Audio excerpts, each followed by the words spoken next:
Yeah, and so it means essentially. Where you going? You're going to World 34. Elmer's been wanting to go there. I'm sure he is. A month. So they have to have it. So Yeah. you don't go any further, and here's why. He looks a little thin. So Could you that short? He's put some weight on. He's looking good. He's got it a lot, but He's energetic in class. It was so yeah, funny. it's a little bit of. We went to Lily Pease 2 weeks ago. It was the first time he had a drink. I know, he couldn't finish like this much of it. Well, I was telling him because he's like, I haven't drank in 9 months. And I was like, I've been there. And I had 2 kids. It's brutal. I was like, and then you have your first drink and you have like that much. Here's what I learned from it, but acceptable answer, right? And then they're gonna go back even further and start. It was all this. And you can see those tests as you come. Right? So you can't see very. He's a terrorist. He sent me a picture I of got him. this weird. He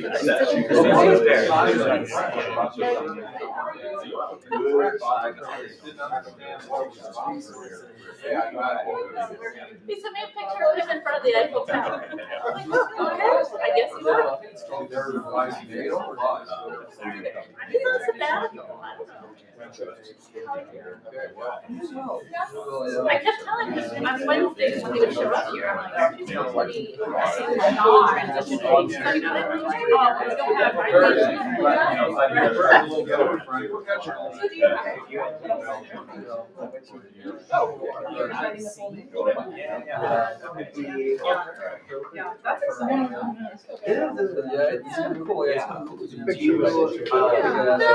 I think she must have taken it. It was a nice picture. I'm so happy. I was like, this is a great. I could have had this on like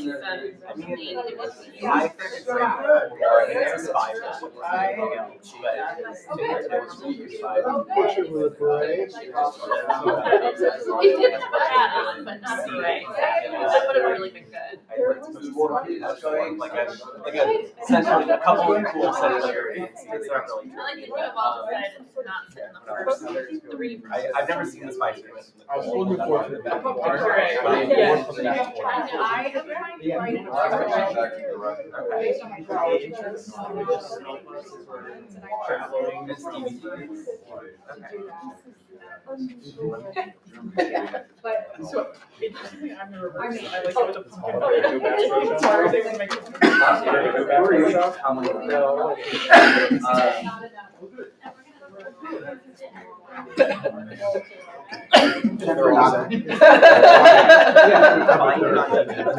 Right? Yeah, I was thinking Joe Hill or something right now. The first time you got shot, you did. Everybody's traveling.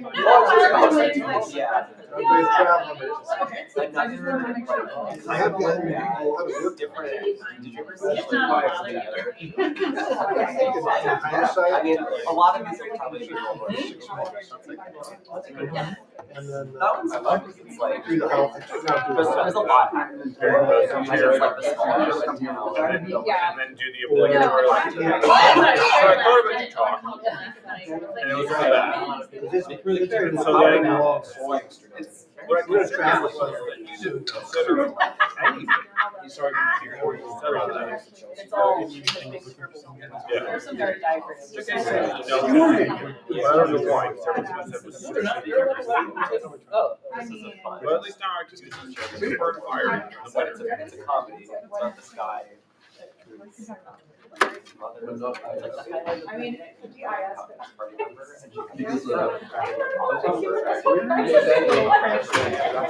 And then we and her dog no, I mean, and so he goes to meeting like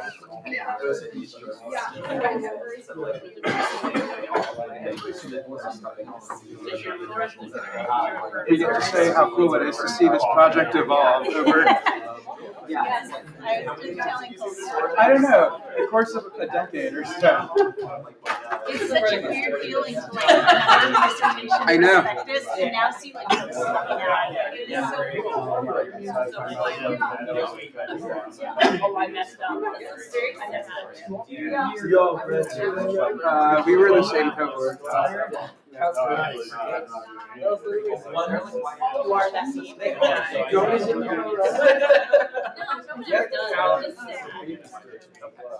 Do they count that? The splash on my face. It's not yet.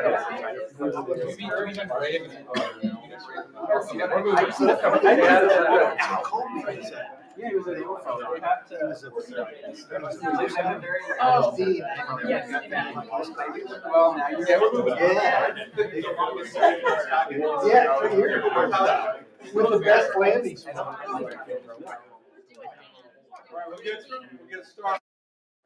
couple There you minutes. go. Any announcements? That's going on the big SSP trip. You're already getting packed and all that, so it should be, looks like it's all in order. I am wearing my made in Ireland tie because it's St. Patrick's Day on the 17th, and you know, the Irish, they're all like the richest people in Europe now, and they don't eat corned beef brisket and get fallen down drunk like they used to, except Jim Walsh. You're holding up this tradition. I'm impressed. You cannot do in the military. What's happening? Things that MEO. Well, if you're doing that, Jim, invite me over. The first one I invite. Okay, Chris, tell me when. Kolby's just gonna walk right. Okay, welcome to the MIT Wednesday seminar series. I'm Roger Peterson. I'm the acting director filling in for Taylor Vrabel, who's on leave this year. And today we're lucky to have Kolby Hanson, who is an assistant professor of government at Wesleyan University. Kolby was a 3-year postdoctoral fellow at the U.S. Naval War College, and we have the dean. Did you get him this cushy 3-year gig? He was there, Phil. And he was also at the Dickey Center for International Understanding at Dartmouth. He's got his PhD in political science from Columbia in May 2019. Today he's going to talk about his book project, which is, I think, forthcoming with Oxford University Press. Ordinary Rebels, Rank and File Militants Between War and Peace is the title. The book project asks, how do armed groups change when states look the other way? And the level of analysis, a lot of you are dealing with state level analysis. Some of the rest of us deal with individual level analysis. And this is one of the things that we want Kolby to come and talk about is, because he says about his book, most work on armed groups focuses on armed leaders, what they want and how they attract and control soldiers to achieve those goals. I instead focus on the thousands of decisions by recruits, soldiers, and supporters that empower and constrain armed leaders. So with that, I'll turn it over to you. Hi, everybody. I'm Kolby Hanson, as Roger said. So, as he said, I'm going to show you some highlights from my book project. And curious to hear thoughts and comments, especially it's in the final stages of revision right now, so I could probably use a little bit of thoughts on framing. The motivation for this project comes looking around the world. A lot of times when we think of armed groups, a lot of times what we have in mind are the sort of most intense conflicts around the world, the sort of total war between the state and militants. But most of what we see when we look around the world with armed groups actually doesn't look a lot like that. You have some sort of ambiguous armed order that's somewhere between that total war and peace. I have lots of questions when I start to see these groups around the world. For example, you look in the highlands of Colombia. What you see over the last 60 or so years of conflict is not all-out war with the state most of the time. Sometimes you see that. Sometimes you see forms of sort of containment or some forms of limited cooperation. At times, there's even a sort of live and let live policy with various militant groups. I always have the question of how are they so durable? How do you get these periods of years or decades where armed groups are sort of coexisting in some ways with the state. I look at places like Lebanon, where armed groups are providing large social services, sectarian militias providing social service for the public. And I ask, how is it possible in these long periods of coexistence between militants and the state that you get this sort of interesting variation in treatment? How are they treating civilians over these periods? Or I look at the Kachin Independence Army in upland Myanmar, a group that was in ceasefire with the Myanmar Central State for 30 years, and then the last 2 years has gone back to full-scale war with the state. And I think if they're sitting in ceasefire for 30 years almost, what effect does that have on their ability to wage war against the state moving forward? Or I look at places like southern Philippines, where armed groups were in ceasefire for an extended period and at the same time negotiating a peace deal with the government. And I think when they're sitting alongside the state for this long, how does it affect peace processes? What are the sort of likely outcomes as a result of this? All four of these questions are some version of the question, how does state toleration affect armed groups moving forward? In particular, I might point you to work by Paul Stanneland and Anna Arjona in the last 10 years, which has sort of laid out how dramatically state treatment of armed groups can vary over time and between different armed groups. There are some cases where the state is clearly cracking down on militants to a really extreme degree, but most of the time, there's some level of allowing those groups to recruit, to operate, to police local populations, to threaten local public officials for various kinds of good treatment for themselves and for their communities, all the way on the extreme end of sort of de facto statehood, right? What I'm not talking about is pro-state militias. I think some of the arguments might apply from this project, but I'm going to leave that aside for the most part. What I'm talking about is, generally speaking, when an armed group is anti-state, what happens when they're allowed some room to operate by the state?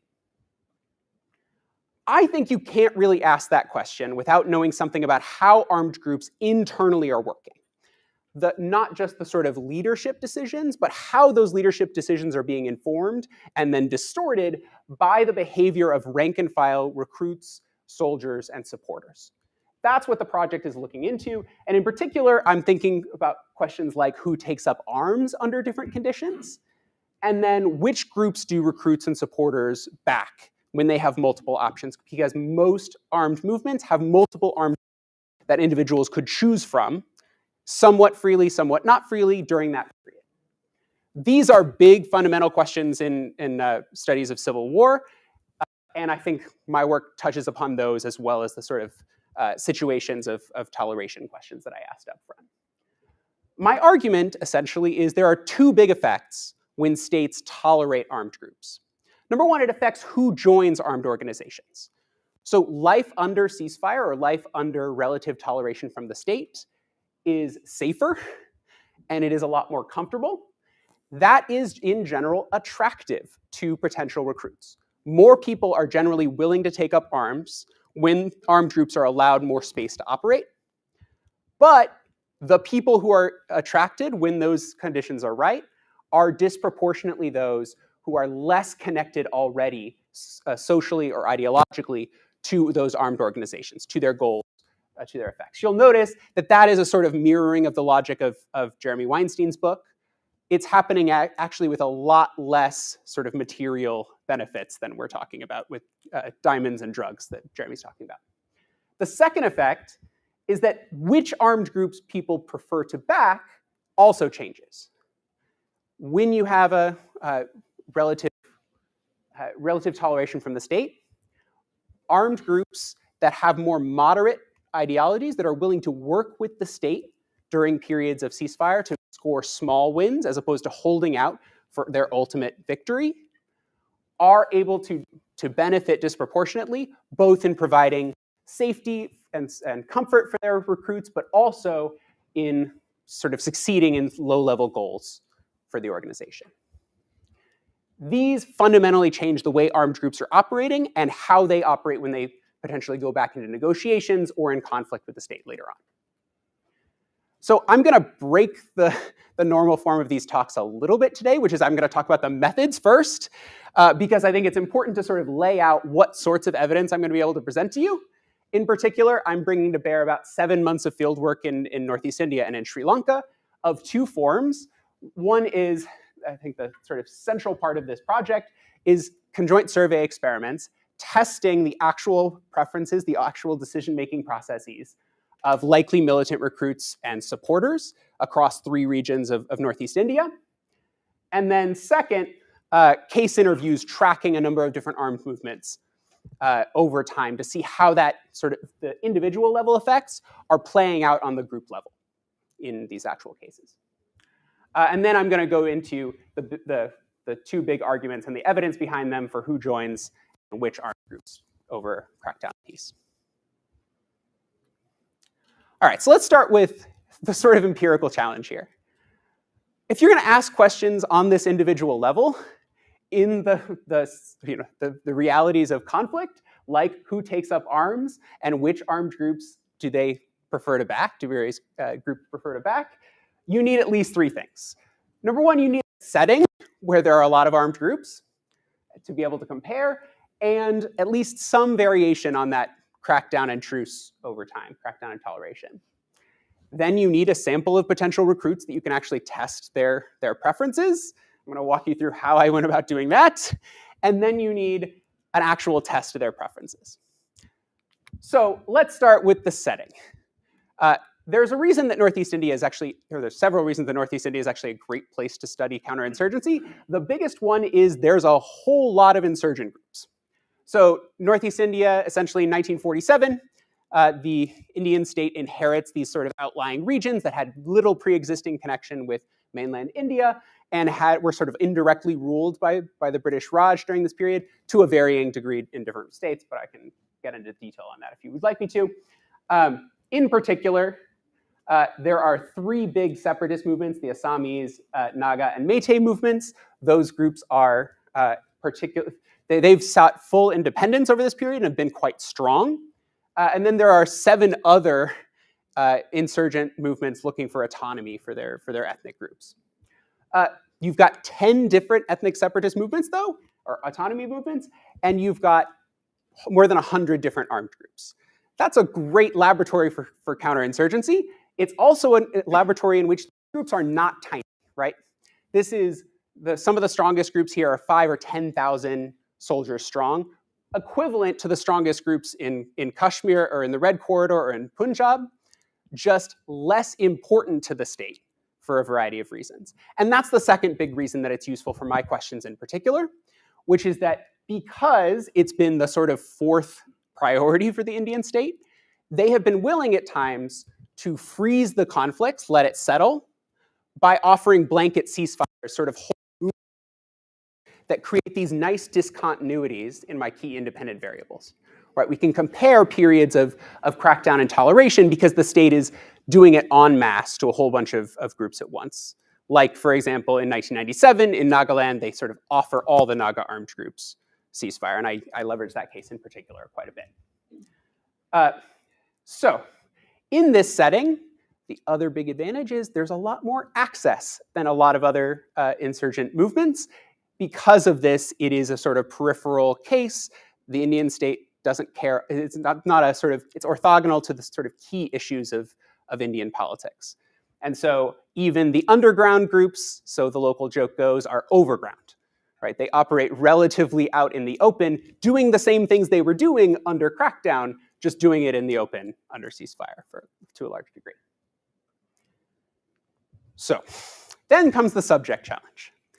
This is, I think, probably the biggest challenge in most work on individual levels of civil war analysis. It's tempting when you're asking questions like who takes up arms, which groups they support, to look directly at the militants. And indeed, I do that in my work. I interview lots of current and former militants to see how they made their decisions about which groups to join over different periods of their lives, and then watch how that changes over time in cases. But depending on the question you're asking, that might be effectively selecting on the dependent variable, right? You're looking at those who joined, but not at those who could have joined under different conditions. And if that's really what my argument is about, it's important to get to the people that could have joined but didn't. So I could, in theory, compare to the general population, For a variety of reasons, that's probably not a very good comparison. Most people in most circumstances aren't willing to join under any conditions. For one thing, in most conditions, it's disproportionately young men who join. So even that would sort of narrow it down. I narrow it down further in a variety of ways to try to get to that group of potential recruits in these settings that might be willing to join under certain conditions. Generally speaking, the way that I've done that is to try to go to the locations where armed groups are recruiting and talk to the people that they're approaching. Now, this is the sort of strategy that only works after months of field work, figuring out the scenario, figuring out the local conditions. I've sat with armed recruiters in these kinds of gathering places, the places where they're doing the recruitment. As I said, in a lot of places, underground groups are overworked. They operate relatively out in the open, and I was able to devise a strategy along with my research assistants to get to these people. So generally speaking, these locations where recruitment takes place, ethnic activist organizations, tea shops, moonshiners, other kinds of public gathering places, lots of young men hanging out, armed recruiters will come and sort of strike up relationships that span a significant amount of time, gradually recruit them over a period of time. So by going to those places that we know armed groups do recruit, and then talking to the people there, we can get a good proxy group for the types of people who might consider joining an armed group under certain conditions. In these settings, I interviewed two groups of people. One is the likely recruits, so young men hanging around these locations at various times. And then, so that's the main focus of my work. In the second part of the argument, I'm going to bring in potential supporters, who are the older men who hang out in the same locations, who more or less unsolicited offer advice to the young people around them in these locations, especially tea shops and moonshiners. There's a lot of older men sort of hanging around and talking, sharing their opinions with people. They act as sort of de facto gatekeepers in these communities for those young men joining armed groups. There's several pieces of this survey, but the centerpiece is a conjoint survey experiment.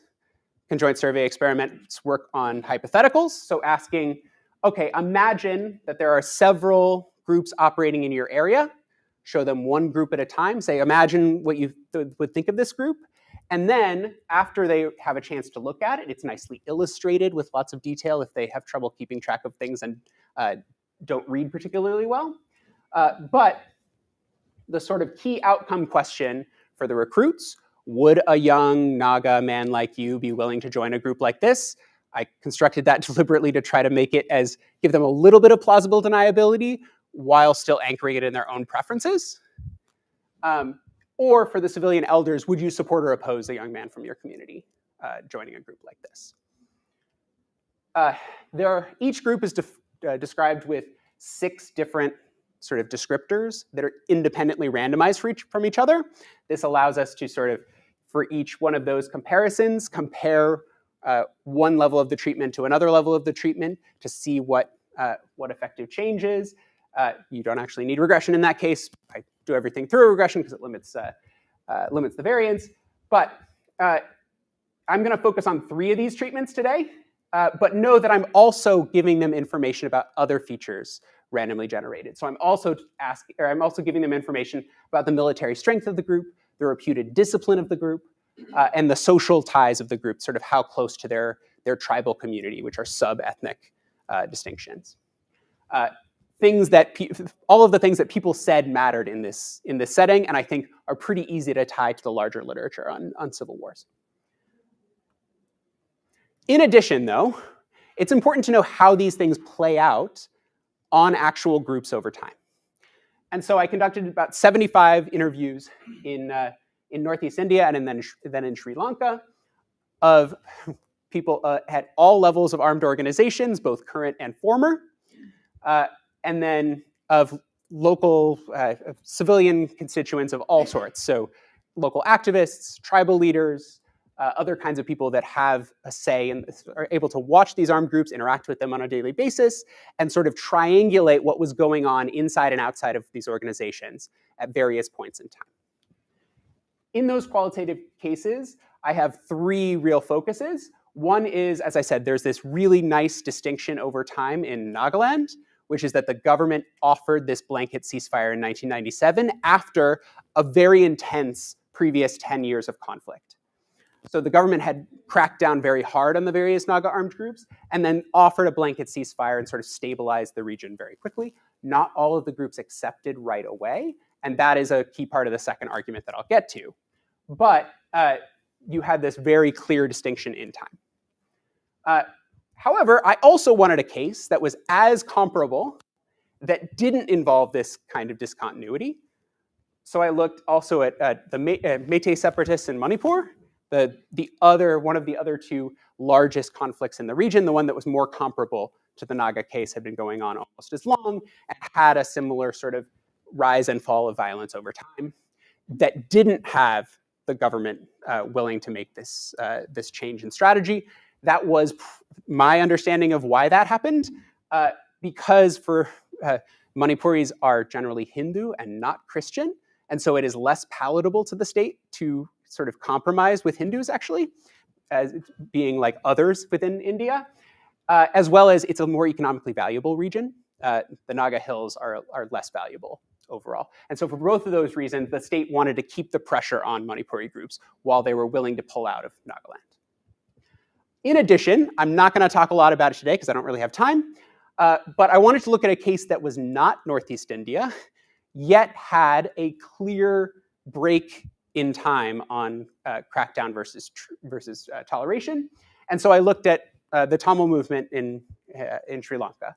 So you might know, 30-year civil war-ish with the Tamil Tigers and other Tamil separatist groups. But there was a very clear 4 or 5 years of ceasefire in the 2000s, where the new government comes in at the end of 2001, offers a ceasefire that sort of silences the conflict for about 5 years. Violence kicks up again, and the Tigers actually get defeated over the next 3 years. That was important in particular because I wanted a case that was more salient to the state in case some of the things that I was observing were things that can sort of only happen on the periphery of powerful states. All right, I'm going to take a drink and then I'll get into the argument. All right, so part one of my argument is that state toleration shapes who joins armed organizations. That armed groups can recruit more widely in times of relative safety and comfort, but it undoes a key screening mechanism. So when an armed group is offered a chance to live more safely and more comfortably, they're able to offer that to their soldiers. The types of people who are willing to join suddenly change. When I say safer and more comfortable, it's not that when armed groups are offered a ceasefire, they sort of stop being armed groups or they stop being political. They very much continue to be so. They can still threaten violence on a local level. They can still control territory, still recruit new soldiers. But they do so in relative safety. And what that means is life becomes a lot easier for their soldiers.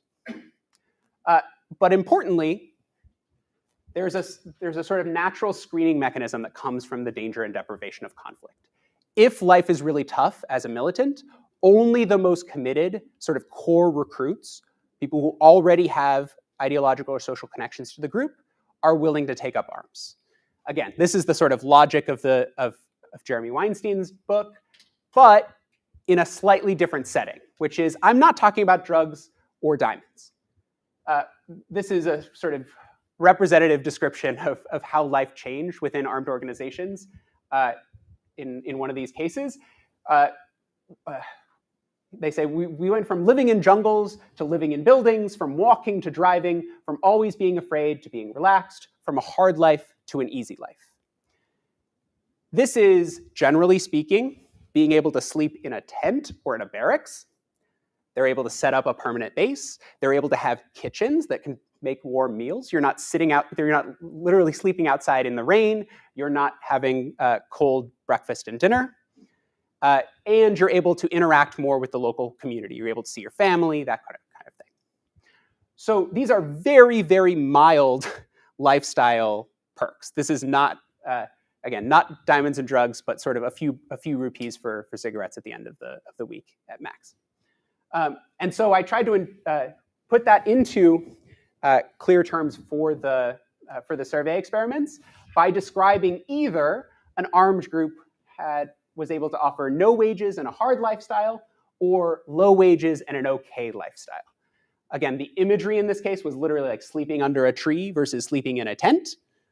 It was clear this was not something big. In addition, in case something was not captured by that, the sort of non-material or safety elements, I also wanted an additional treatment, which was independently randomized, which is a little awkward for the setting, but was necessary for the design. Either the government has not offered a ceasefire to armed groups in the region, or they have. I'm mostly focused on the first one, but I'll talk. The second one emphasizes or deepens the same dynamics that I'm talking about. What I'm interested in particular is how that changes the behavior of two different groups. And my survey nicely had two different types of settings with very different constituents that you might imagine would be in those places.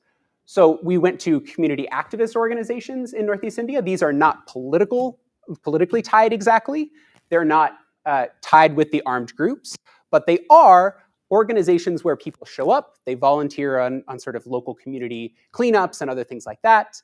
They might be active in sort of local political issues as in like anti-corruption or environmental pollution, other things like that that are not exactly aligned with parties, but are sort of important for the local community, but they are very much organized around the interests of certain ethnic groups. So as a result, they form a nice recruiting base for a lot of armed groups in Northeast India. Those groups see them as a potentially really useful group of people that might be interested in joining. Comparing those to other kinds of public gathering places, tea shops, moonshiners, other place where young, underemployed young men might go to hang out and incidentally be recruited by armed groups. This strategy was arrived at after a lot of interviews with armed leaders in Northeast India who said, man, if we could only get more of the kids from the community organizations, our organization would be much, much better off. They are much more community organized, they follow orders, they actually want to help out their community and sacrifice. These people don't.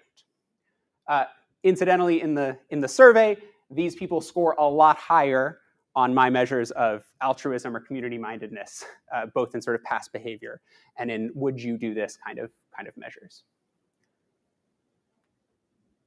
So how do each of these groups get affected when you tell them about the features of the armed group?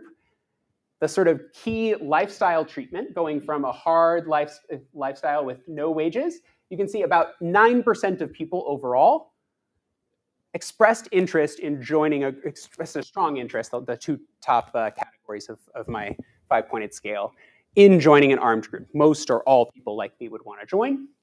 But if you look at which people are joining, this is low commitment as in public gathering places, high commitment as in the ethnic activist organizations. You can see the proportions who actually do it, it's about 3 to 1. That people from those community activist organizations are 3 times as likely to say they'd be willing to join a group if that group is said to have a hard lifestyle with no wages for its soldiers. When you say the group has an okay lifestyle with small wages, that number goes from 9 to 16%, but you undo the screening effect, which is you go from a 3 to 1 ratio of the sort of community-minded types to the non-community-minded types to suddenly a 50-50 ratio. If you want that in the form of a coefficient plot, I'd look at the top panel right here, which is for the community-minded types, it's one of many features that matters in their decision-making. It's about equal effect to the biggest of the other categories, like military strength. For the public gathering places group, it is basically the only factor that matters. It is what's driving most of their decision-making about what groups should join. If you up the treatment, I also had a version of the treatment that was like a good lifestyle, high wages, trying to mimic that like diamonds and drugs element, but I think is completely unrealistic in this setting. you get a very similar effect. It's really about going from the hard lifestyle to the even okay lifestyle that's doing all that work. If you just say the government is offered a ceasefire or not offered a ceasefire, you see a very similar effect, which is the public gathering places group is positively affected. They're more likely to be interested in joining. And the high commitment, the community activist group were not more likely. That just, if you imagine both of those treatments go together in most cases, that would just exaggerate this same effect. So what does all that mean for actual armed organizations? So let's go to Nagaland, where there is this very clear 1997 cutoff. If you ask people in Nagaland how the movement has changed in the last 30 years, honestly, I did not have to push them one bit to get to the same narrative from almost every person, which is what you have to understand, as this person says, is back then there was no money in rebellion, now there is, and everything has changed. So when people talked about who joined the armed groups pre-ceasefire, they say things like, we were 100% dedicated, and soldiers believed in the Naga nation, and they thought of themselves as real soldiers. And now, the new people are lazy with no team spirit. They're materialists. They think about their own benefit. I was hearing this, incidentally, from young people as well as older people. But I saw all of this. I heard all of this over and over in interviews, and I said, this is nostalgia, right? This has to be just older people think they were more pure. As I said, the younger people were saying the same thing. But I did want a case where there hadn't been the same kind of change over time to see if you see similar patterns, because you'd expect that pattern to play out regardless if it's just nostalgia. That's why it was important to me to look at Manipur, a place where there hadn't been this change in government strategy over time, where the government had been consistently sort of cracking down on militants over this period. And almost to the person, they said there was little or no change in the types of people who were joining or in the behavior of rank and file recruits in armed organizations over this same period. This gave me a lot of confidence. There's something legitimate going on in the Nagaland case that's not just about people's nostalgia. So what does it all mean for armed organizations? Well, talking to armed leaders, I heard complaint after complaint after complaint about how their rank and file soldiers were useless now. So in particular, lots of descriptions of unauthorized extortion and abuse. People saying things like, oh, those soldiers misbehave the moment you turn your back, which, if you know anything about insurgency, you kind of have to turn your back. You have to send out your soldiers into the bush to do what they need to do, operate independently. And even the activists that are watching these groups were commenting this was not the misbehavior that's observed is not a top-down issue, it is an organizational issue. They say things like, when these armed groups are collecting taxes, which they're collecting a significant amount of taxes, half of that money is disappearing into the pockets of rank and file recruits. If you think about any issue in which armed leaders have an incentive to make sure that they're getting that money back, it would be that. They also are extremely concerned about desertion and defection, especially if in the case that they might go back into fighting with the government. Over and over, I heard from top-level leaders within these organizations that if these new soldiers haven't been paid enough, they just disappear. They just either run away, don't fight. If they're pressed into it, they won't sacrifice because they joined, in part, knowing life would be easier under those conditions, or assuming that life would be easier under those conditions. All that is reason to think maybe these groups are pretty ill prepared if conflict does strike up again. All right. Another glass of water. All right, so that's part one. Part two of this argument is mostly unrelated, but is that if people's ideas, or if people's preferences change over which groups to join. In most conflicts, rank and file recruits and supporters have multiple choices, and that is especially important if they're having to choose between more moderate groups that are more comfortable with negotiating with the government and more extremist groups that are more interested in holding out. Now, in the Northeast India context, that is mostly hardline versus softline, right? It's not about their sort of violent behavior, preferences over violence. It's not about sort of ideology per se. It is mostly about, do you think that this movement should hold out for full independence, or should we negotiate for something less? I think the argument would extend to other kinds of extremism, but in the settings that I'm talking about, that's the main distinction. The reason for this is during periods of toleration, it opens up lots of opportunities for armed groups to get small policy wins and small organizational wins, right? If you're sitting in ceasefire with the state, if the state is tolerating you, you're able to pressure local politicians and even threaten them. You're able to collect taxes from the local community and fund various projects of your own. You're allowed more access to the population in order to sort of deepen your connections and rule within the region, as long as you're willing to keep the ceasefire in place with the government.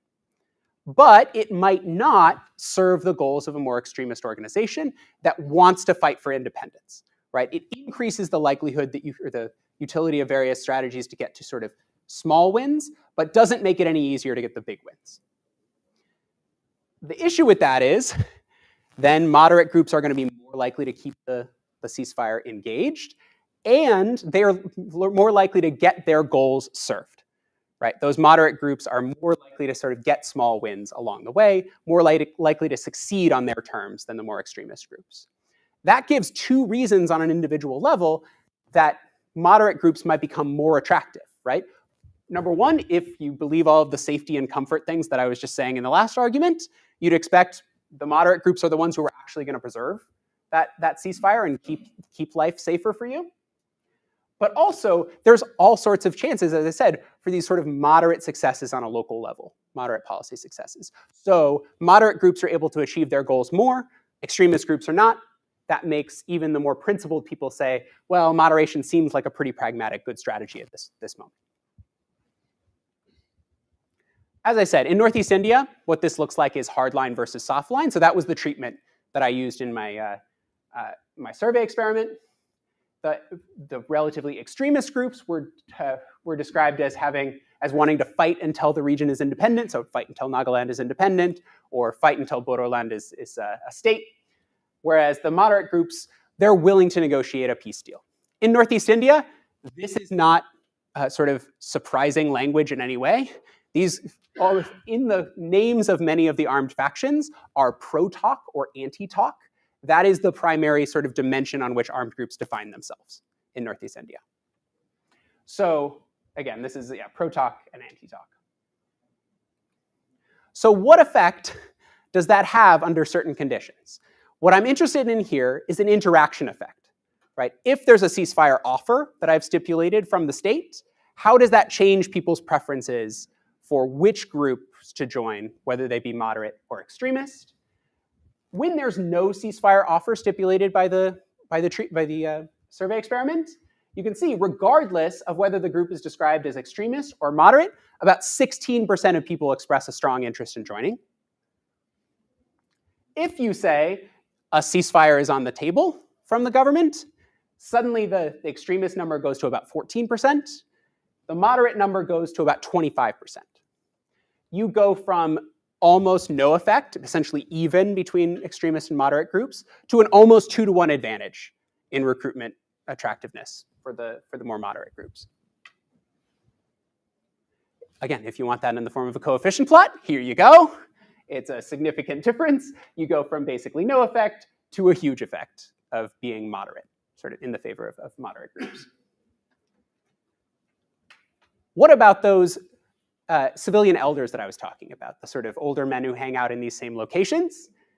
Turns out this population, at least the ones that I was able to interview, were extremely pro-moderate armed groups in general, right? Even under cases of no ceasefire, they were much more likely to say, I would support a young man in my community joining a more moderate group. I would not support a more extremist group, no matter the other things that are varying within that group. But you'll see there is actually a significant difference here. It's about 5 percentage points less likely to say I'd support this extremist group, and about 5 percentage points more likely to say I would support someone in my community joining a moderate group. Again, in the form of a coefficient plot, there's a significant difference there in their preferences. By the way, almost every other preference in general was similar between the recruits and the supporters. This ideological dimension was the gigantic outlier difference in preferences between the two subsets of the population. So what does this mean in practice for armed organizations? Back to Nagaland. So pre-1997, during the 90s, there were two major armed groups, the NSCN-K and the NSCN-IM.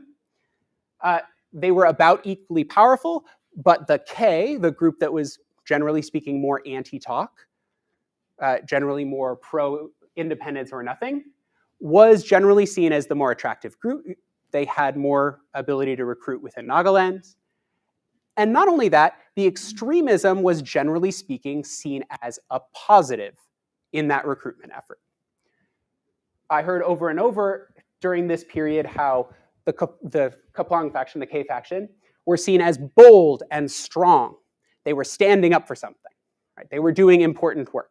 In the context where the government was unwilling to sort of let armed groups be, that sort of willingness to stand up and say, independence or nothing, seemed like a positive, seemed like they were being strong against the government.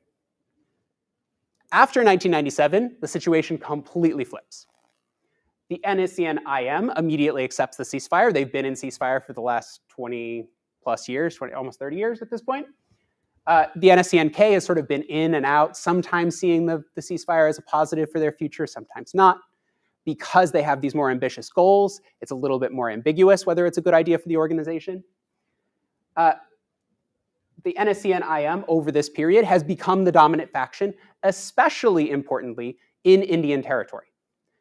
The K faction has a foothold in Myanmar. There's a Naga population on the other side of the border.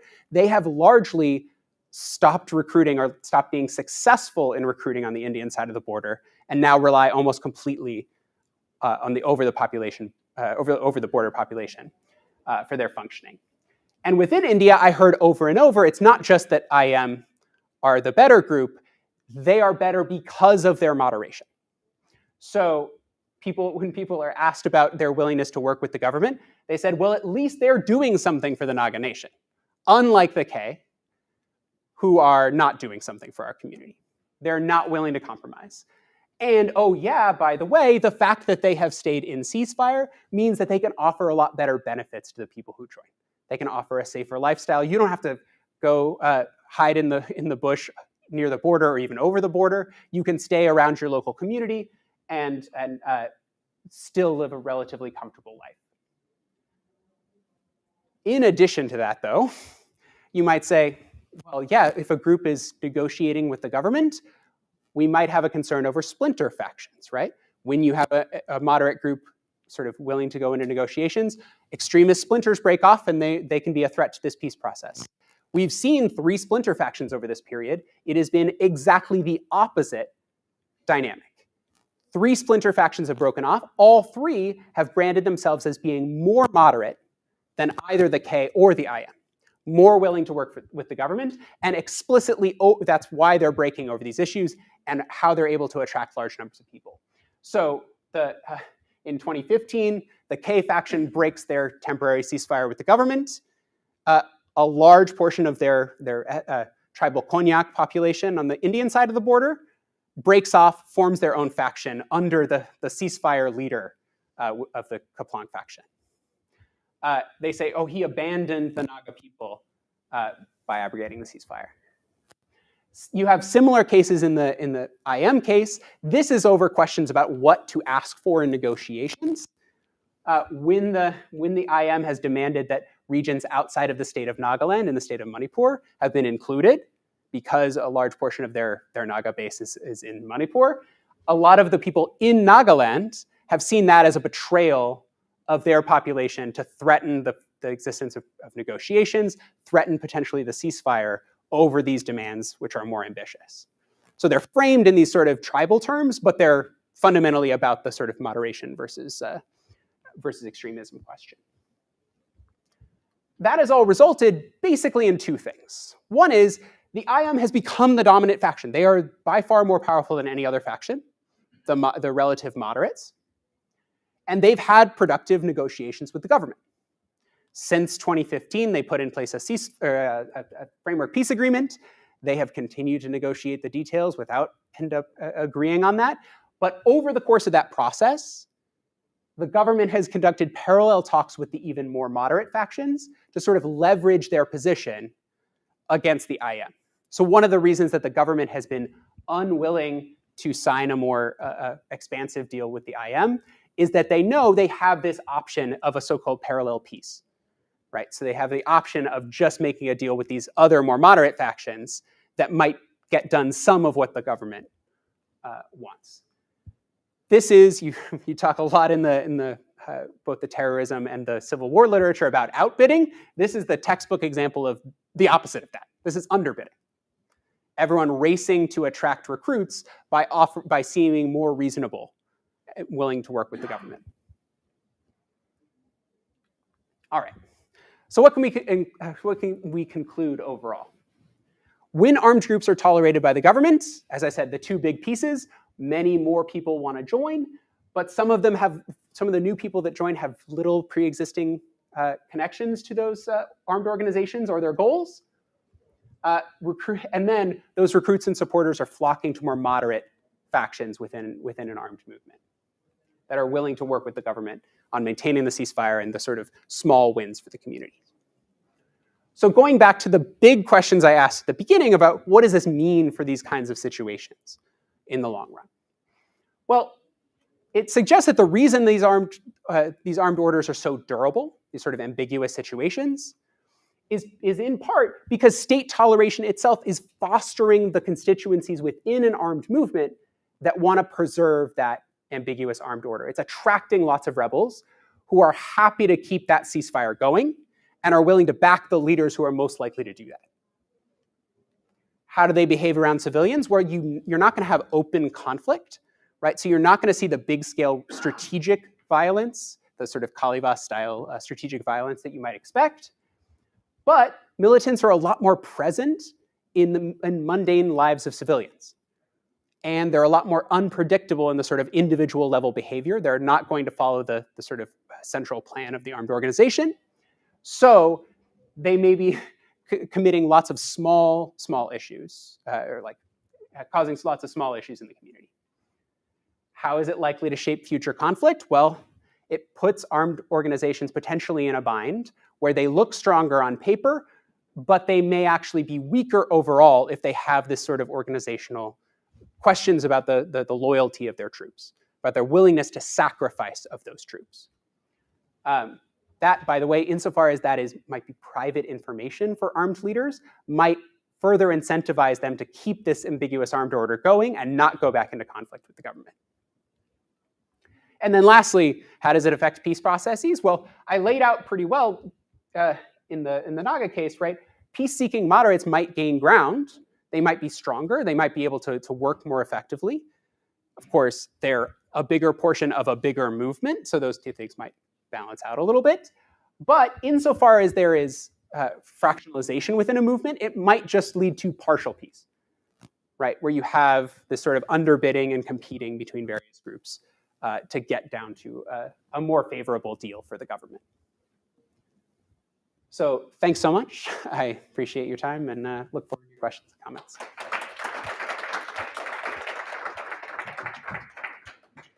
Thank you, Kolby. I want to ask a couple questions just for the maybe larger context here so we can talk. So one of the questions, because you're looking at the bottom up here, but it's why is the state of India tolerating separatist groups in the first place? And my idea about the chances of an independent Nagaland becoming an independent country is that it's zero. And, I'm trying to think, when I looked at Kosovo and Bosnia, it's not zero. I mean, once there are become independent countries. Bosnia is essentially two different countries more than it is one country. I look at the Kurd. I mean, but your case is groups saying they're for full independence when it's not going to happen. the state knows it's not going to happen, which is why they tolerate them, I think, right? And then the people know that it's not actually going to happen, which is why they like groups that, well, as you said, do something for the community. But this brings up the question about why there's armed groups. Why aren't there just political parties that are there for doing something for the community? Why in India do you have multiple armed groups fighting for an independence, which is not going to happen? And and then why don't they devolve into political parties? Why doesn't the state actually crack down on somebody who says we're going to be independent? They do on some groups and not others, right? So what is going on here with this? All these groups, what are they actually fighting? Are they actually fighting for independence, autonomy, or just something good for the community? And if that's the case, why do they have to be armed to do that? So I guess two questions. The first part, why is the government willing to tolerate? I think it's not so much that there's no chance of independence as much as this is a lower priority and it's less urgent, perceived as less urgent. In general, I would point you to Paul Staniland's book on this subject in South Asia in particular, that some groups, that the sort of existential threat or the chance of victory is to some degree in the eye of the beholder, right? These groups are fairly large. You look at Kashmir, right? Yes, they have Pakistani backing, but the actual insurgents aren't that strong either compared to the Indian state. And yet they are still treated as a sort of existential threat, in part because of the way ideologically they sort of clash with the sort of broader projects. So I actually think that the sort of line between what you can afford to do as a state or what you can do as a state and what you are willing to do as a state is actually a little bit fuzzier than we would assume from the outside. I think these groups have in fact done quite a bit of damage, and you can imagine maybe not full independence, but some sort of de facto. Most separatist movements don't actually win full independence. That what they win is sort of de facto statehood, or at least keeping the government out for an extended period of time. So I think it has much more to do with the fact that this is a sort of, as I said, fourth tier priority in terms of insurgency. I guess now third. There's the Punjabi Sikh independence movement. A group that says states generally just don't let territories separate, and you're saying, well, there's a very small chance, and this Indian state will tolerate this very small chance, and as a fourth priority. Yeah, so I think it's a separate question from your second point, which is why does anyone believe these groups when they say we seek independence? But yeah, I think that the Indian state is willing to put up some risk that these groups do some damage or institute themselves more deeply into this community because they don't particularly care about these outlying areas in comparison with other areas in the country. But I think the other question about why does anyone believe them? I don't know. To borrow a phrase, I don't know that you have to take everyone literally to take them seriously as a movement. If we say we are in this for total independence, the bulk of the IRA said that to a large degree before they turned, right? I think there's a reasonable sort of discounting of the sort of high-end rhetoric, even if we think it correlates pretty well with their sort of extremism or moderation as an armed organization. I don't know that anyone particularly believes the NSCNK when they say we will be able to win independence, but that you might still think they're going to get a better deal out of the government for doing so, or they're going to be more hardline in their position and get something better than the IM, even if the IM looks a little bit more pragmatic at a time. And why don't they devolve into political parties? Why in India do you need an armed group in order to get something good for the community in these places? Why, if they're not seriously, they like moderates, why not get really moderate and just say we're not going to be an armed group anymore? Why not be an IRA where you have a armed wing and a political wing, and just have the political wing sort of take over? So part of that is from the armed organization perspective, if you think that the armed organization is going to be able to get as much politically as it does through the threat of violence. That's actually a pretty big assumption, right? Especially, so one example of this is these groups the NSC and IM opened a Facebook page for the first time in 2015 to like take input from the community or like to interact with the community. And they had to shut it down within a few days because so many people from the community were then complaining about various issues, and they just had no experience of dealing with actual constituency sort of feedback in that sort of political format. They were comfortable with armed negotiating, but they weren't really comfortable. So if you take it sort of from the armed organization point of view, I think that might be partly what's going on. But there is a surprising amount of support in these communities still for having a sort of armed lobbying wing for their communities to sort of we know that we may not think they're going to win independence, but it's still important that we have this national army, as it's often called in these communities, to sort of stand up for our community. And in India, you need say we have the potential for violence in order to get something for our community from the state. Yeah, and even short of an actual deal, for example, in these ceasefires, the Nagaland state government, a lot of these outlying state governments are massively overfunded, knowing that some of the money is flowing into the coffers of armed groups, and in part as a sort of condition, as a sort of de facto condition of the ceasefire, willingness to sort of say, yeah, we'll overfund those governments. It's a small area. It doesn't matter if in the grand scheme of the Indian budget. We're willing to do that. I think there's some justification for these armed groups are getting something out of these conditions, even if it is happening in this sort of ceasefire condition. Yeah, the state is sending money for weapons to fight the state to the groups because it's actually better for the state to do that.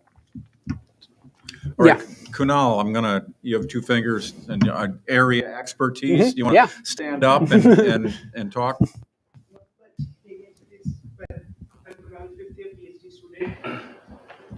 To add to Roger's second question about joining political party. So there are examples of that. Mizo National Front did become, so if you would like to tell from your research, why do certain armed groups become political parties and why do some don't? Lal Denga served as a chief minister, elected, won the election and all that.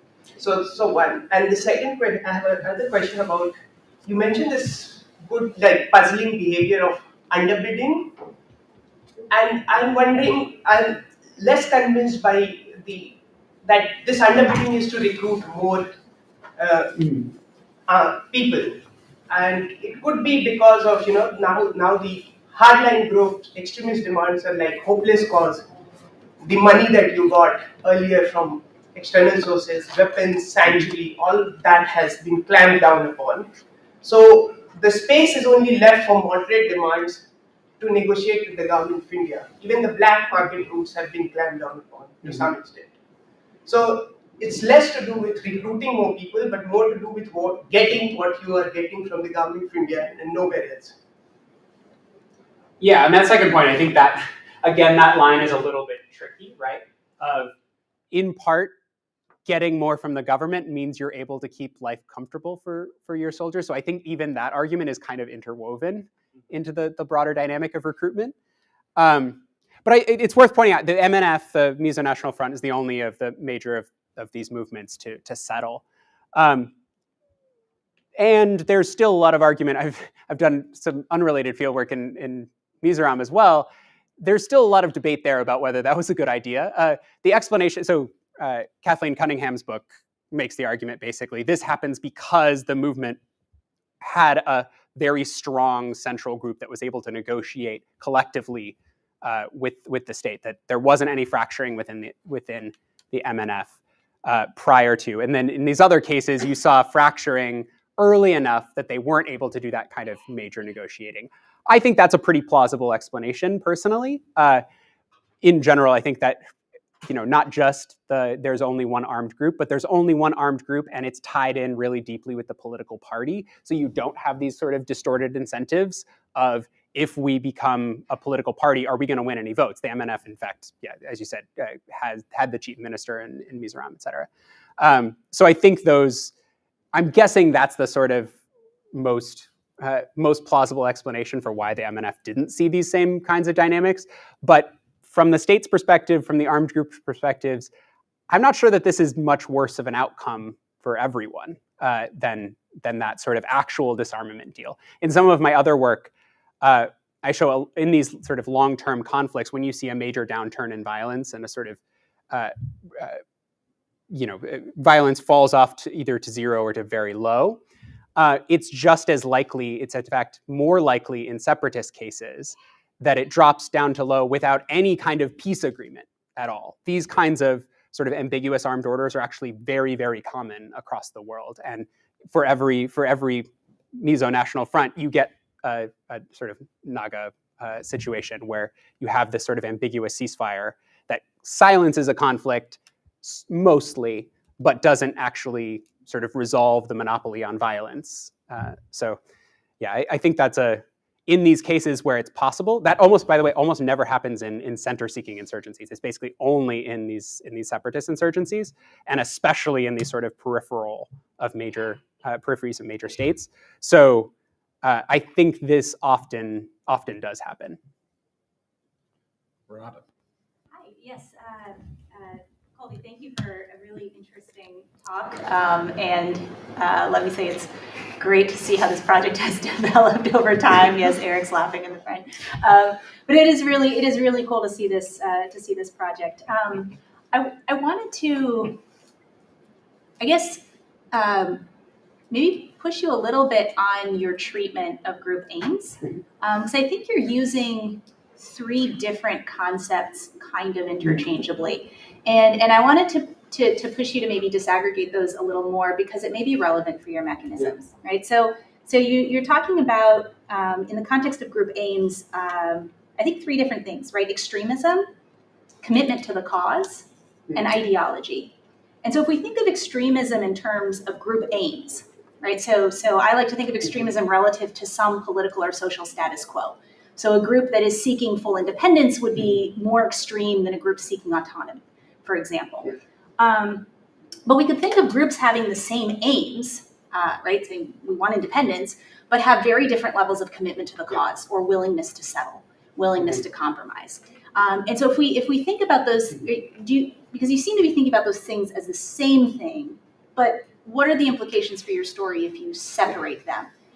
For example, groups that have the same aim of independence, but one group is willing to settle, right? It's less committed to the cause. Yeah. Is that less committed to the cause group attracting less committed recruits, right? So we could think of links that are connecting it that way through maybe not extremism per se, but sort of resolve. Mm-hmm.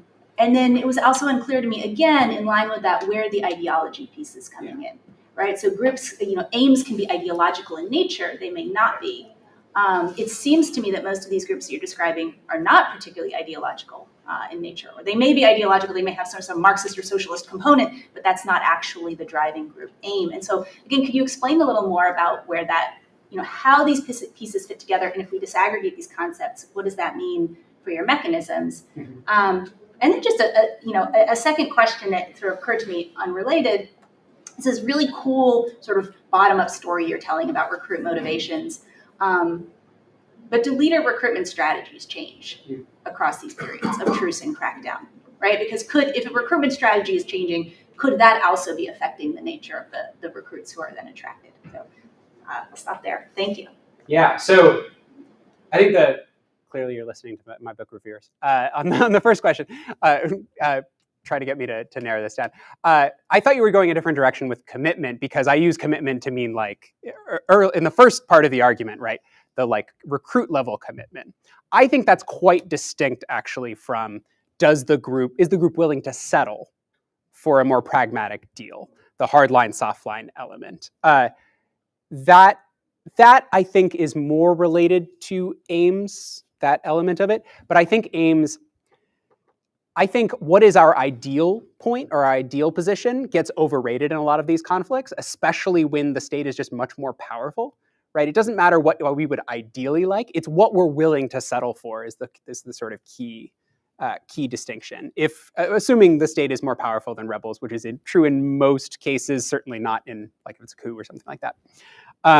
I think that is a pretty common sort of distinction within armed organizations. I think that correlates with, but is not perfectly aligned with, sort of preferences over tactics. It's correlated with, but not perfectly aligned with sort of certain ideological ideas. But this is I've had this argument with Connor Huff about is individual level commitment the same thing as the commitment of the group to keep the conflict going over time.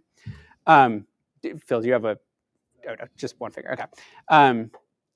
So I think there is a distinction there, but I would draw the distinction between individual level commitment versus the sort of hard line, soft line. And I think there are other organizational types of extremism that correlate but aren't perfectly related. On that second question, do leader strategy change? This is why this project almost a decade ago started with a formal model. That formal model was in part because of this question, right? And I think the leader's ability to sort of strategically recruit certain groups or not other groups is really constrained by their level of competition within the movement. So if you think about just like, why don't they just say, if you join our group, you're going to have to go through a really intense boot camp and only the most committed people will join? They don't do that because they'll lose even the really committed recruits to the groups that say, yeah, you can join. You don't have to go through a tough boot camp or like live out in the woods for 6 weeks or 6 weeks. It's a year in some of these cases. They've actually, in almost all of the cases, reduced, for example, the amount of intense training because they know they can't do that if the other group is not offering the same amount. Eric. So yeah, super cool to see this project evolve. I guess I'll follow the two-question norm that we've established now. The first kind of follows this line of questioning. I actually would like a one question. So, go ahead, Eric. My second one deals with moonshine and bourbon. 1A and 1B, yeah. So I guess question one deals with kind of leadership strategy, right? Mm-hmm. So if I'm a leader of a group, I'm underbidding, right, because I want to attract more people to my group. But you've told us that also brings in folks that aren't so great, that are committing not so great things against the community, which ends up potentially decreasing support for my group, right? Mm-hmm. So how do leaders view this trade-off, right, as they try to right-size the recruitment strategy or their moderation strategy? The second question is far less theoretical and just kind of an interesting point that you brought up, right? What explains this pretty strong elite support for moderation across the elders, regardless of ceasefire conditions, right? Is it just because they're older and have more to lose if violence breaks out? Is it they've just been drinking moonshine, too much and are much more calm? Like, what is the explanation there? I don't really have a good answer, in part because this was a finding I wasn't really expecting in the results. I wouldn't be surprised. It's consistent with prior work, which has shown basically age is a really good predictor of risk tolerance. That seems like a pretty plausible explanation to me. I don't know that that's the only explanation. You can imagine the sort of like, I don't know, I have more to lose from extremism. Or with Roger's point about like, man, we've seen this movement just fail over and over to get what it wants. Let's just settle for what we can get. I think all of those would be reasonable explanations for that. Can I just? Yeah. One thing we didn't get is just how violent this conflict is. And if you're an older person and you've seen a lot of violence, I would think maybe you say, well, that's enough. Yeah, almost all the recruits today don't remember the 90s, right? It was happening at best when they were children, and it's pretty fast. How many people are actually getting killed in these? And one, how much is the government coming in and like raiding houses? Yeah. Yeah, so in the 50s and 60s, that got really bad. So we're high thousands to maybe tens of thousands of people killed. In the 1990s, we're talking more in the low thousands, mostly insurgents, not civilians. Since then, we're talking about totals of like a couple hundred in the last 30 years. So it is a huge difference in terms of the absolute level of violence. And not fighting pitched battles. No, insurgent tactics, yeah. No, but I just wanted to hit quickly the attractiveness versus screening thing. I think there is a distinction there between moderation and like what benefits you're able to provide. You can imagine slightly different strategies on those two fronts. But insofar as they're connected, I think they still have this problem of competitiveness, right? Even the most committed recruits still have a preference for a more comfortable life, right? And so they are and if they, especially if they think moderation might actually be a good way to achieve the community's goals, even the most committed people overall had a preference for more moderate groups and had a preference for more comfortable life. Bill. So I love this project.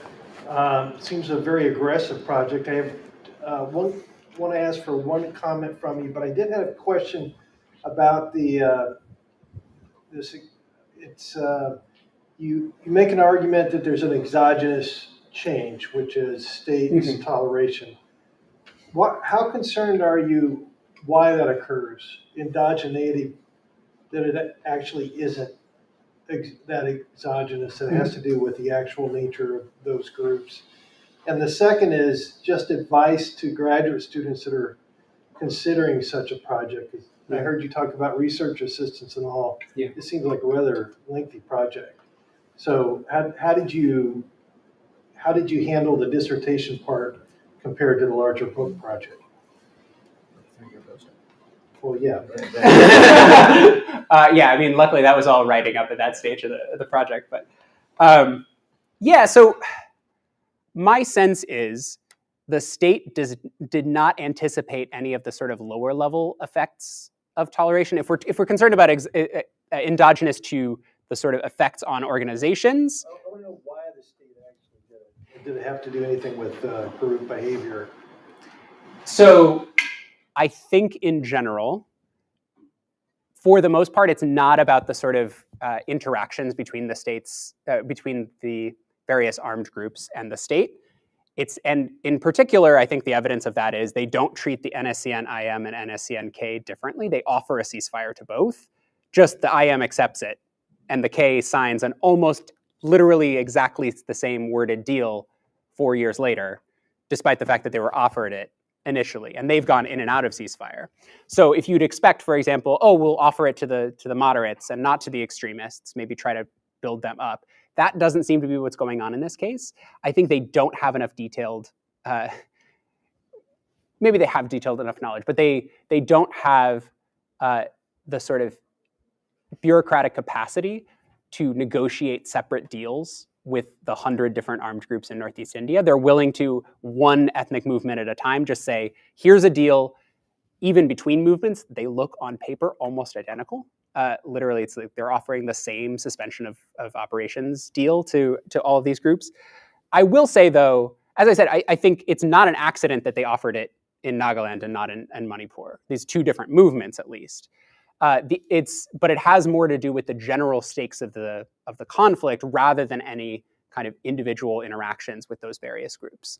They haven't been willing to offer it, at least my understanding is, because those groups are the identity of those groups are primarily Hindu rather than Christian, and Manipur literally had a tie to the Mughal Empire in a way that Nagaland did not, and so for sort of distant historical reasons, it's more palatable to say, yeah, the Nagas are their own thing. We can treat them kind of as this frontier space, whereas the Imphal Valley is economically valuable. It has this history of being tied more to the state. They're able to sort of treat it as more an inherent part of India, and therefore they're less willing to accept a ceasefire. I think the trajectory of these two movements' violence over the 90s looked very similar. The difference was that sort of these larger identitarian aspects were a little bit different between the two conflicts. And so when they're looking for a place to sort of silence a conflict and redirect soldiers to Kashmir, they say, oh, let's do Nagaland because that's an easy case. We can treat them as this kind of weird, like, hill people that don't have any place in India. But just to flesh out Bill's question about endogeneity, you could imagine one group they manage to recruit extremists, and with extremists, they create more violence, and then that is it becomes the cause of the state's actions to go back to higher crackdown, which then doesn't give incentives, and it keeps the extremist group moving. Do you have any cases like that? So I don't think I've seen it in my specific cases that I've looked closely at.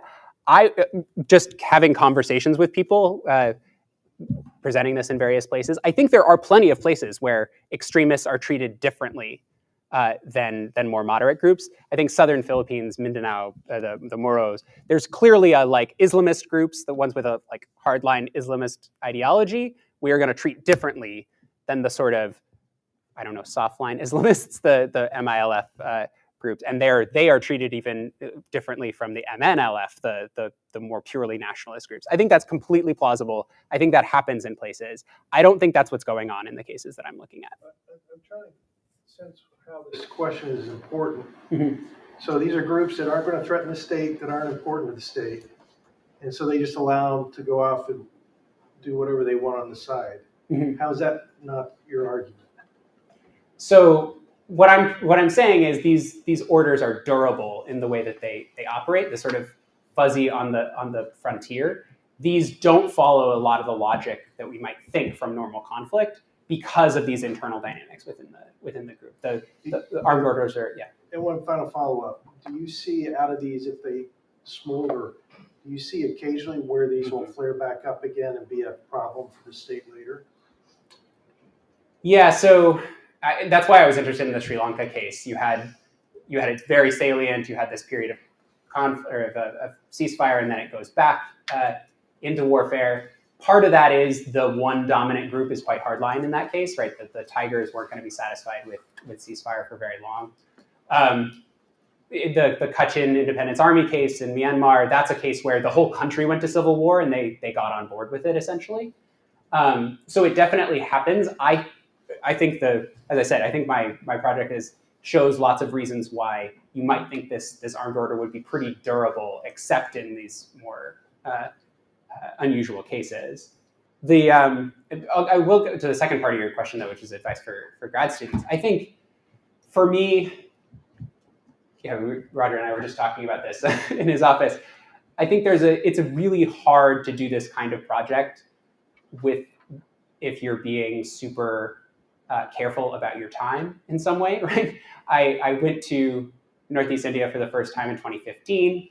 I felt like in a 6-week trip, maybe 8 days of it were useful, but I couldn't have known beforehand what 8 days would actually be useful. And a lot of it was pulling strings, a friend of a friend of a friend of a friend, worked with someone who lives in one of these communities, grew up there, speaks the local language, can connect me with his friends, can connect me with, once you get into some of these small town kind of communities, you start to realize everyone knows everyone, everyone's related to everyone. And especially in Nagaland, that's where I had the most success of just keep pulling every string I could imagine. And some of them worked out to get a certain amount. But the other piece of advice, I would just say, local intermediaries are your best tool. Getting people, my research assistants, they were translating for me, which was useful because English gets you really far in Northeast India, but it doesn't get you into the smaller local dialects. And obviously translation is important, but not only translation, the sort of cultural translation of what do these things mean in an ordinary setting? And more importantly, what is ethical and socially acceptable to do? That is just impossible for me to know from the outside. I was shocked doing the survey of if I asked people about armed groups, as long as I didn't ask about very specific armed groups, no problem. It was just a mundane part of life. Everyone knows these groups operate, how they recruit, that's normal. But if I asked about any specific, I tried several times to get a behavioral measure of altruism. I was like, what if we ask them if they want to donate to something? What if we drop a small bill on the ground and see if they pick it up and give it to you? I came up with probably 10 different options, and all of them were, that is socially unacceptable. You will be seen as manipulating them. You cannot do that. You will put us in danger if you do that. It's like I have them talking to people about insurgents, and they're like, no, don't ask them if they're a good person. So that was really, there's no way I would have known that from the outside. Only after 3 months of interviews doing, talking to people at every level of these conflicts, and after, pretty extensive piloting and working with my research assistants, was I able to get any kind of good feel for what might make sense as a project. I couldn't have done that except for this is why did I spend 6 months in Northeast India as opposed to 6 weeks? For all of those reasons, right? This is like, in theory, I could have done a lot of things a lot faster, but it actually wouldn't have worked or wouldn't have told us much about the world. It's unfortunately in our business, you can get ahead a lot better if you get a team of 5 and just do survey experiments on undergraduates. I got 4 people on the list. We got less than 10 minutes, so let's be brief. Charlie. Thanks. Very interesting. My question is a little bit like Phil's, I think, though, because I sort of feel like you might only be capturing part of the explanation for duration. Because like a ceasefire happens under certain conditions, like the state must think it's a good idea for some reason, and the other side has to accept it. And so that itself I suggest there's already a possible middle ground. And then, like you explained, that the moderate group would like to work with the state, or would have an advantage because it can make small gains where the extremist group couldn't. But what about like a ceasefire, which was like, we can outgun you completely, except the ceasefire, but we're not going to give you anything. I mean, in that case, the moderate group couldn't benefit from being moderate. You'd have to shift to the extreme side. And so I think there are a lot of ways in which what the government is doing and why the rebel group itself is accepting a ceasefire influence the evolution of the groups. But also even beforehand, that the structure of the situation influenced the possibility for longer duration. And so it seems like you're capturing an important dimension of that, but it seems like there might be preconditions that are at least as important or more important that then would be reinforced. You can imagine initial conditions which maybe go in the opposite direction. So I just wanted to ask about that, and which is taking nothing away from the great and incredibly hard work, but I'm just wondering if you're answering the duration question, how much of it you're capturing. Would you mind if I collected questions? Yeah, let's collect. Yeah. We'll collect them. Daniel? Yeah, hi, Daniel Stevenson here, student. I have one long related question. So I'm a bit confused just in general about why joining a group is safer than not joining a group. When joining a group implies at some point you have to fight. Roger sort of brought up that the place you're describing there's not this expectation of violence. Would you expect your results to change if violence is more prevalent? Are your findings conditional on the expectation of low levels of violence? And similarly, you talked about how it's hard to identify the sample. Is there concerns in that, like, whether the condition on violence is what determines the sample of potential recruits that you're surveying, right? And so, because that seems then under these varying conditions of expectation of violence, you're going to get a very different group for your sample. So any comments on that would be great. Yeah, thanks for talking. Nate Padgett, I'm one of the Air Force fellows here. I'm curious about your 130 community activists and specifically their demographics and preferences. And so if I take an argument like Eric Hoffer's True Believer, that you have these kind of like failed individuals that seek to join a successful group to kind of replace their identity, do you see these 130 as kind of already found their in-group and their purpose, or are they more likely to join your kind of extremist group or your moderate group because they see that they're kind of have this predilection towards group activity and see it as a way to further their own objectives and identity? And lastly, Thomas. Yes, thank you, Thomas Fraise. I'm a postdoc here. I just have a question about one of your implications. That is that the less committed recruits might be less disciplined under fire. I wondered if your Sri Lankan case, where tolerance was followed by a second crackdown, gave you evidence of that, and if it does, how do you know if they perform less well under fire because they're less committed, or just because they lack the experience of combat? Sorry, I'll go reverse order. So on that issue, the Sri Lanka case is actually really, really interesting. When they go back into fighting, you saw initially they stand up pretty well in conventional warfare, and then mass desertion, and then the core of the organization holds up remarkably well.